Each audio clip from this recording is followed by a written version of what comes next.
ನಮಸ್ಕಾರ, ಲೋಕಾಯುಕ್ತ ದಾಳಿ ಟಿವಿಗೆ ಸ್ವಾಗತ. ನಾನು ಗಾಯತ್.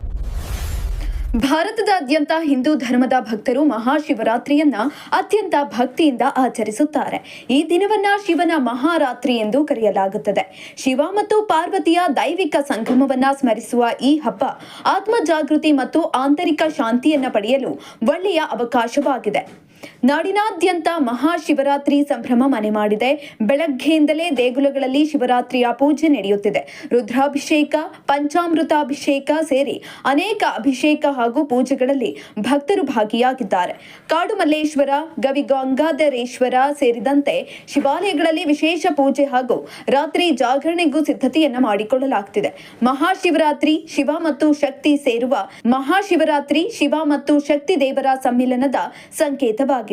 ಈ ದಿನ ಭಕ್ತರು ಉಪವಾಸ ವ್ರತ ಮಾಡಿ ರಾತ್ರಿ ಪೂಜೆ ಹಾಗೂ ಜಾಗರಣೆಯನ್ನ ನಿರ್ವಹಿಸುತ್ತಾರೆ.